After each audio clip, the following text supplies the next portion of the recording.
Hey everyone, welcome to Metals and Momentum. My name is Anthony and I write a bi-weekly Substack report that I send out to my family. I essentially started this because I wanted to essentially do the research that I was doing for my family, but send it out in a little bit more of an organized kind of fashion. So that's why I hopped over to the Substack platform and started a newsletter. You can check me out on Substack. It is right here, Metals and Momentum. And basically it's just you get one bi-weekly update and then usually some sort of investment thought. I also convert a lot of this stuff over to audio portions. I have a couple different things in the bi-weekly update. So generally we're always starting with some sort of investment thought. You get a trade and investment recap, something that I'm actually doing with my own money. And then I have this thing called the value vein where we're just learning about one little simple thing in about under a minute or so. We'll go over a weekly watch list, and then we also will talk about the stoplight stock indicators. Now, this is something that is reserved for the paying subscribers on Substack, $9 a month if you want to join that. But basically, it's essentially this. It's a large chart that I'll go through. I'm not going to show you the full thing because this is reserved for the paying members. And basically, it's a number of different assets, and I just rate it a buy, proceed with caution, hold, sell, and then talk a little bit about the fundamentals on every bi-weekly update. So what are we going to do here? We're going to go through the free option that is available on Substack. And this gives you a lot of information, specifically accessing the investment thought of the week, what I essentially did over the last 2 weeks, and going over that weekly watch list. So a lot of good things in the Substack post. And if you're interested in getting this in real time, then head over to Substack, Metals and Momentum. That's me. You can subscribe to the free version or the paid version, which is $9 a month. So this is the article that we're actually going over right now. This is titled Overvalued Markets and Where to Next. So in this newsletter, I was essentially talking about the Brazilian equities, and this is my investment thought of this week, right? So this is a super interesting opportunity. In this article that I've actually linked here, this whole investment thought was actually too big to include in the newsletter and combine it with all the things that we normally do. So what I did was send out the investment thought on, I think it was Thursday or something like that, and then the newsletter, which generally will come out on a Saturday or like early Friday, or I guess, early Saturday morning. So if you're not already subscribed, I'll leave the link in the description down below. So the whole investment thought this week was all about Brazil. And I think a lot of investors are looking to diversify away from the U.S. And I've included a few stats on the Brazilian equities. One thing that I noticed right out the gate was how cheap the Brazilian stocks are, and also the dividend is significant. So if we look at the PE ratio of Brazil stocks, and EWZ is the ETF that I'm choosing to start a position in, the PE ratios on those Brazilian stocks is about 11, and the PE ratio on the S&P 500 is 27, which is kind of crazy. And also the EWZ ETF is paying a 6% dividend. They distribute that quarterly. This is significant, especially opposed to the S&P 500, which is paying 1.3% or 1.13% dividend. So what I'm not saying is that I think everybody should just like ditch the S&P 500 and move over to Brazil. But what I am saying is there's going to be investors that are looking for value in a very overvalued S&P 500 kind of market.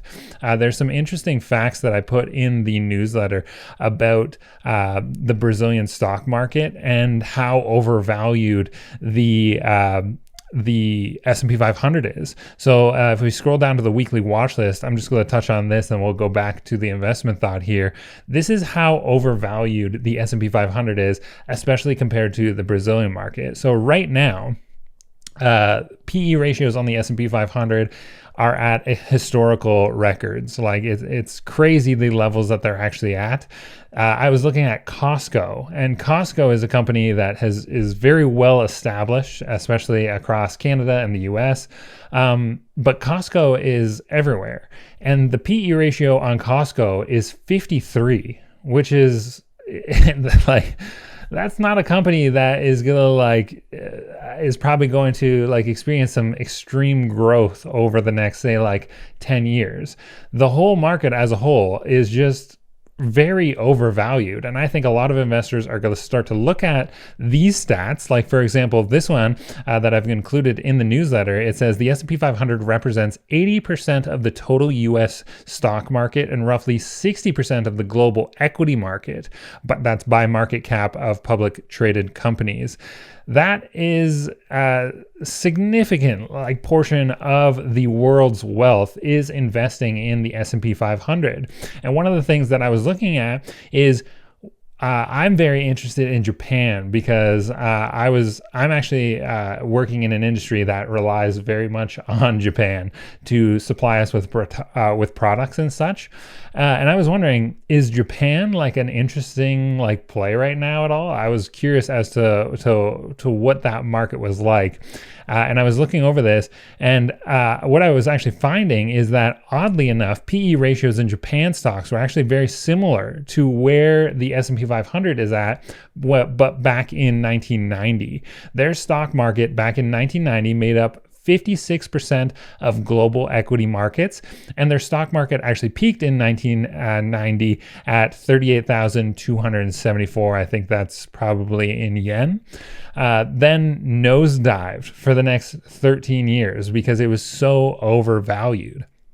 If you invested $2,000 back in 1990 in the Japan market, it took you up until 2024 to break even, which is insane. So if you look at the chart that I've included in the newsletter, looking at the Nikkei, this I think is what's probably going to happen to the United States market. If it doesn't just straight decline, I don't actually think the overall market will decline. I actually think that what is going to happen is valuations are so stretched right now that I think we're just going to stagnate for a very, very long time for the next many years. I think could be 5 years, could be 10 years. I'm not 100% sure, obviously, but it was just such an interesting kind of chart to look at. The Nikkei was just a chart where all the same things are happening in the US right now, and everybody's talking about oh, you just throw money into the S&P 500 and it just goes up. That's what it does. I don't think that's going to be the case in the future,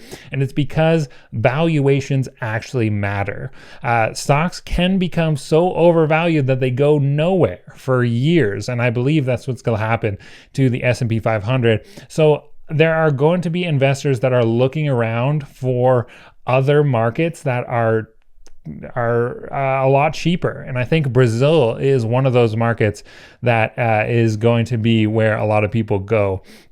So there is an article that is available on my Substack for free. It's called "The World Wants to Diversify Away from the U.S. Where are they going?"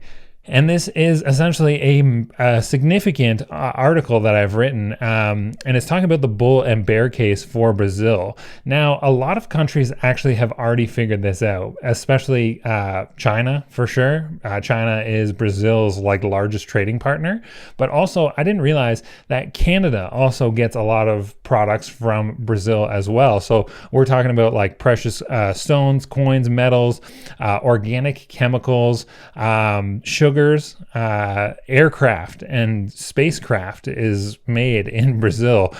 Canada has actually purchased many, many millions, and we've got it listed out on the screen here, of all the dollars spent from Canada that is flooding into Brazil. And one of the questions is, why is Canada looking to purchase so much from a small country like Brazil? Well, one, you can grow stuff there that you can't get in Canada. The Brazilian economy is so much more reliant on commodities. We are too, but the problem is our political climate here in Canada is just not great. We don't want to mine those things. We would rather purchase it from another country and let them do the dirty work. Whereas, we have all these stuff, all this minerals is available in Canada, but we'd rather purchase it from Brazil. One, because it's cheaper, and two, because it's like the politically correct way to go about doing this. We still need the commodities, but we don't want to dig it out of the ground ourselves. And that is why a lot of Canadian, the Canadian economy is actually pulling money away from its own economy and moving it over to a cheaper economy, that is Brazil, and essentially getting a lot of these products that, we couldn't get in Canada as well. Like, it snows for 6 months out of the year here in Canada. So that is a little bit unfortunate. But I think a lot of countries are going to figure this out, and they're looking to diversify away from the US right now. And China is I think China, I have it listed in here. I probably can't find it right at this moment in time. Yeah, so actually, right, it's right here. So Canada's purchased 7.45 billion USD back in 2024, and China purchased 64.7 billion US dollars. That is 8.7 times more than us Canadians there. So lots of good information in this article here. I go over the bull case, but one of the things that actually was piquing my interest. So a lot of the things that I've listed out here, I've tried to come up with the bear case, but then come up with an argument against that. And what I was actually finding is that the bear case is actually one of the reasons why I want to be invested in a place like Brazil. Like, for example, number one is it's an over-dependent commodity country on commodities. And I think actually a great place to be right now is going to be in commodities. And one of the things that I'm noticing here in Canada is there's all sorts of talk about steel, and all these tariffs on steel is going to put Canadian steel companies in Canada out of business. And now Mark Carney is looking to essentially subsidize the steel industry here in Canada. I thought that was super interesting. And one of the places that we actually get steel from is from Brazil, which I didn't realize that. And Brazil is a very oil-rich country, and we import oil, which is crazy to think about. We get oil from places like Alberta and just ship that off to the United States, but all the stuff that we actually consume comes from other places.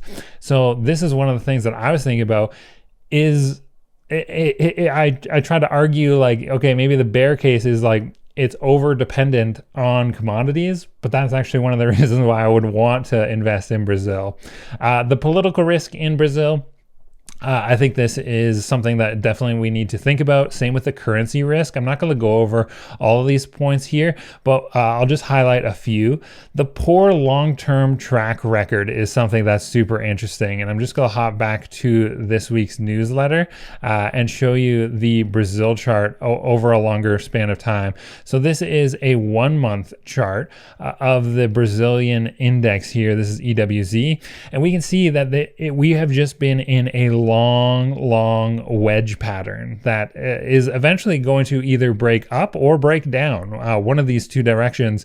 But we've established some serious support, and this goes back to 2008. So prior to this housing market crash and everything like that, we had this massive run up, and that's probably because things like gold and commodities generally will run ahead of a recession, right? We get all this essentially money printing that it happens to kind of prevent a recession, and then the bust happens, and then of course we all know what happened after 2008. The banks got bailed out. We just printed a ton of money. We gave it to the banks. The banks spent it into the economy, buying the different assets like housing, and that kind of helped recover it, right? So this is what we can see happen in the Brazilian equities.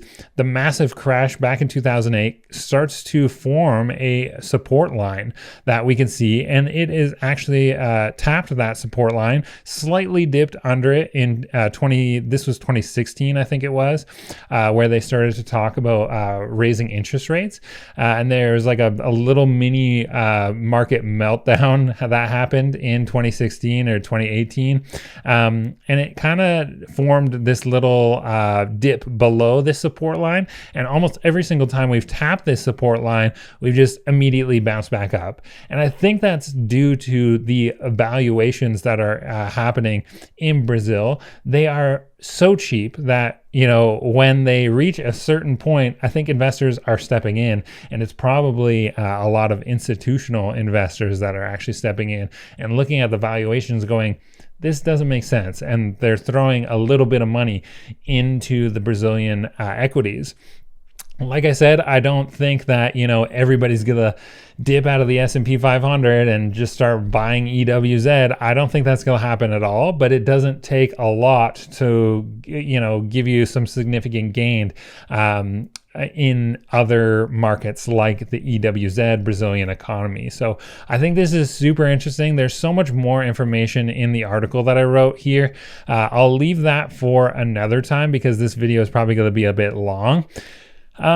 There's something that you definitely have to pay attention to, and that is tariffs. That could definitely affect the EWZ performance, and it could change things over time. Now, tariffs have been like changing day by day, so it's something that we're gonna have to watch, and it's gonna give you a good reason to subscribe to the Metals and Momentum Substack newsletter there, and get that in your inbox because I'm gonna do my best to try and monitor these things.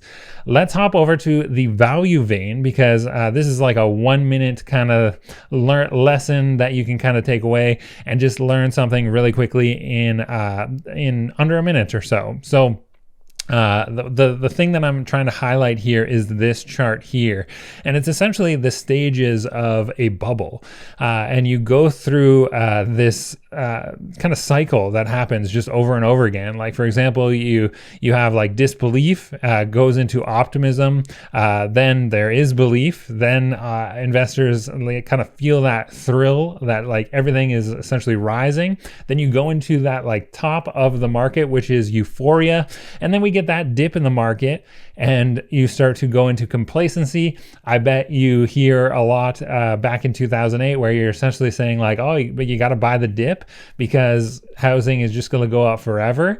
And I bet that a lot of housing investors back in 2008 saw those huge dips and they said, you know, buy the dip. You gotta buy. And they went into this complacency and the market continued to sell off. And that turned into anxiety, denial, then panic sets in. And that's when capitulation happens, where investors are essentially like, you know what? This is going down, down, down, down, down. I'm selling everything. I'm never touching this thing ever again. That is the anger portion of this cycle, right? And then, of course, you enter into that depression where you essentially realize, you know, your retirement money is essentially lost.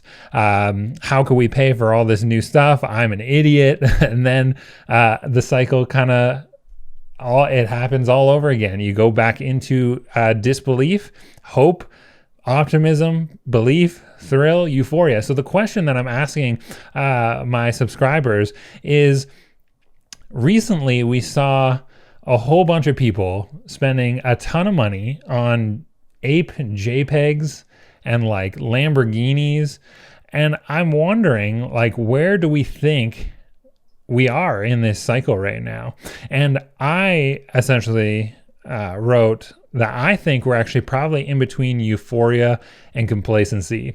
We've seen this like insane bubble, kind of just insane purchases of just the most ridiculous things. Ape JPEGs was just one. There's been so many, all these like poop coin and like cryptocurrencies. This whole bubble was just absolutely nuts. We've seen interest rates go up and down. And I don't think the same people are coming back to these like crazy investments. Like I don't really hear people talking about like ape coins anymore, or ape JPEGs or whatever it is, poop coin, whatever. I don't see people rushing back to those. But I do see people rushing back into those traditional assets that people just always say go up. And that is, I think, the S&P 500. And I think we're kind of in between this euphoria and complacency. And I think the next market move, whether it's lower or sideways, is going to throw a lot of people off. And I think dead money in the S&P 500 could become a problem, and it could start to cause anxiety, denial, panic, capitulation. And I think investors are just going to get bored and give up. So I think people have to be cautious about the S&P 500. So it's one of the reasons why I've added this into my weekly watch list. So I want to go over a few charts that I've included in the newsletter here. We talked about how the S&P 500 is just completely overvalued. Compared that to the Nikkei back in the 1990s, of course, right? I think investors are going to be looking for other places to, make gains and look for cheaper valuations and higher dividends. And I think EWZ is just one of those areas that a lot of people are going, and a lot of people are actually going to gold. We'll go over that chart in a little bit as well. But the fact is about the S&P 500, it's so overvalued. And I was reading, I was listening to a podcast, and there was an interesting fact that this person laid out in this podcast, and they said that there has never been a decade where the S&P 500 has started at a PE over 20 and then ended higher the next decade.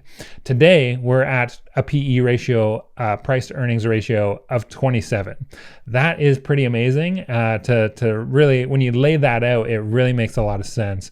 So, you got to do your own research. You got to kind of figure things out for yourself, because, I can only tell you what I'm doing with my money, but this is something that I would be very concerned about. And looking at the S&P 500 chart here, you could actually see that we were in this like very bullish uptrend for quite a long time. This is essentially like to 2023. We were in this uptrend. Then they started raising interest rates. They started talking about tariffs, and the market actually took a little bit of a tumble. And we saw that tumble happen actually in early 2025. But all we've essentially done, yes, we've broken out to new highs, but all we've essentially done is not really gotten back into this bullish kind of space in the S&P 500. If it broke up above back into this uptrend, I would get very bullish on the S&P 500, but we haven't. And it actually looks like it's starting to top out right here. I've highlighted this area in a little circle here, and I wouldn't be surprised to get another pullback.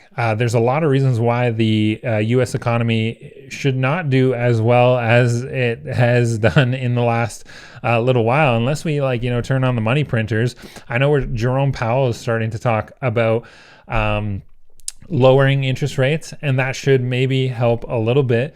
But one of the things that I think is actually going to happen is I think long-term interest rates are actually probably going to rise because of those inflation fears. And that is because Jerome Powell doesn't necessarily control the long-term interest rates.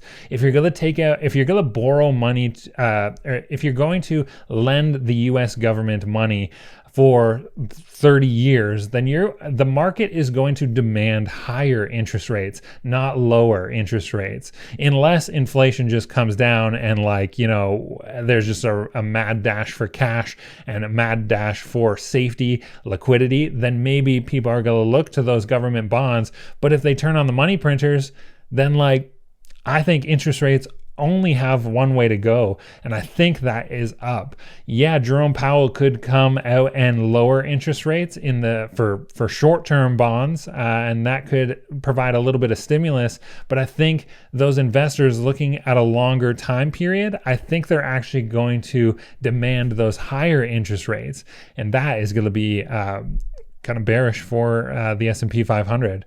So I want to flip over to the gold chart, because the gold chart was super interesting this week. On Friday, the day before this newsletter came out, we actually turned almost into a bullish indicator. We still have to wait until next week to actually confirm this little breakout that's happening. But I was telling subscribers that I was looking at two things. There is a long-legged doji that is happening right here. And this is generally a bearish indicator. And in the short term, it actually played out perfectly. And also in the somewhat longer term, this was back in mid-April or so, end of April, we had this topping tail that was in play. So I said to subscribers, we need to remain cautious on gold, if not bearish. And I was thinking about going short gold sometime in here until Friday happened, and there we had this like big move up. We actually closed above the topping tail. That is a bullish indicator on gold, and I think if we confirm in the next couple trading days, so it'll be like Tuesday, Wednesday, Thursday, I think then gold could potentially make a run for $3,750, maybe even $4,000. So if you are a paying subscriber to the Substack, $9 a month, you get trade notifications as a part of the whole deal on Substack. So you're going to want to pay attention and see what happens with the price of gold. If we start to confirm that we are indeed above that topping tail, I'm going to send trade notifications out, and we might go like full tilt into gold stocks once again. I did catch the end of 2025 where we had like that significant move in gold, and then I moved to something else that also did very, very well in the beginning of 2025, and we've been talking about that in the newsletter as well. Taking a look at the longer term chart of gold, so this is just a little bit, we're just backing up a little bit as well. Still on the daily candles, we've just seen a massive increase in the price of gold, especially in US dollars. Now in Canadian dollars, it's like even better. Like in Canadian dollars, it's absolutely, gold has just skyrocketed over the last little while. It's pretty insane. It's not too long ago we were at like $2,700, and in Canadian dollars we're talking like $5,000 an ounce, which is pretty. It's wild. So this is something that I'm definitely watching, and we might get some trade notifications on that as well. I wanted to include in the weekly watch list a little bit of a longer term kind of view. Again, just zooming out on the chart a little bit. Oh, actually, sorry, I apologize. This is actually a more zoomed in look of EWZ. What's happening in the short term is we've actually broken out of like a secondary wedge. So this line right here was that wedge pattern that we were looking at in the zoomed out chart. Now that we've zoomed in, I've actually identified a secondary wedge, and we've actually just broken out of that kind of secondary wedge pattern that's happening in here, and it's like a wedge inside of a wedge. So what I think actually could happen in the short term is we could actually see a 7% move from where we closed on Friday to this wedge pattern that we've identified in the longer term chart. That is about a 7% move. So this could happen actually very quickly. I sent out trade notifications. I believe it was on Wednesday or Thursday or something like that, notifying my subscribers that I have taken a position in here. I think in the short term, we could see about a 7% move. Whether that actually breaks out of that longer term wedge is another story. I'm not 100% sure on what's going to happen there. We can just wait and find out. But I would actually welcome a pullback back to 26.59 is the price point that I've identified as like some serious support. And I think that is a floor that is going to stick outside of like a massive market correction or anything like that. So these are the price levels that I'm watching on EWZ. I think this is a super interesting chart, not only in the short term, but also in the long term as well. So I've added that to my weekly watch list. This is the stock that I moved into once I kind of got out of a lot of my gold stocks in early 2025. We had a massive run on gold, and I was like, holy smokes, like this is like unprecedented. I have never seen a gold move so quickly, so fast. And then of course, like it goes like, another like 50% higher, which is insane. But I mean, we made good money on gold stocks. We moved over to a different asset that I thought was super undervalued, and that was NAT, Nordic American Tankers. I've been looking into this and following this company for quite a long time. Back in early 2025, I started to get email notifications that the largest shareholder of NAT was buying shares. And I was actually looking at the company around here, and I had just started a position in NAT. And then I started to get these email notifications from the largest shareholder that he was buying. And generally, when that person buys, so do other insider traders as well. So I was watching that happen, and nothing really was happening in the stock. So I actually bought a little bit more and a little bit more and a little bit more. And then we got down to this dip. I remember exactly, it was 216. I made a purchase, and this was that final day. And then right after I made a purchase, I got an email notification saying that, again, the largest shareholder has made an even a significantly bigger purchase. And I was just like, wow, this is going to be crazy. And then next thing you know, the stock just rips. It's a 44% move from here to where we're at today. And we actually formed a bull flag. So we've seen this massive move upward. We saw a large move upward and then a bull flag kind of form. And now on Friday, this last candle that we were looking at on Friday, it actually is broken out of that bull flag now. And if we confirm next week, that we should go higher. So where could we go on NAT? I think actually we're going to probably hit this target right here. 331.97 is the next point of resistance, and it actually lines up perfectly with a Fibonacci retrace. So the movement up there aligns perfectly with a Fib chart. If you lay it out like that, if you're into Fibonacci charts and kind of follow those, it actually lines up perfectly. I think we're going to hit 331 very, very soon. And I have that currently is my largest position. Like we essentially went all in on NAT at 216, and we've just seen a massive move upward, and we've taken profits from that stock as well. So super interesting. But that is essentially the free tier of the Substack. There's so much information that I put out in the newsletter, and you get these on a bi-weekly basis. There is more in the paid tier, $9 a month if you want to be a part of that. And like I said, you get access to what I call the Stoplight Stock Indicator. This is a rating system that I go through, and I just rate stocks: buy, proceed with caution, hold, sell. And we have a gold section, and we also have just like a general equities section as well, and that does include the S&P 500. Right now, I'll tell you that we have that listed as a sell for sure. I just think the overall markets there are just so expensive, and I monitor a number of different companies, and I try and monitor these for my family, and I include them in the newsletter and then send them out to my entire family. Whoever wants to pay attention and subscribe there, there's a free tier that you get access to, and it gives you everything that we just went over. But the paid tier does give you a little bit more, and including the Stoplight Stock Indicator. So that is where I'm going to leave it. If you want to join me on Substack, the link's in the description. My name's Anthony. Thanks so much for listening. I know this was quite a long episode, but so much good information here. Check out the World Wants to Diversify Away from the U.S. That article is just so large, I had to make it a separate kind of post outside of the newsletter. Normally, that's not what I do, but this week is something a little special for you because it's such a new position, and I think there's a lot of interesting information there. So that is where I'm going to leave it. Thanks so much for listening. My name's Anthony. We'll see you in the next one.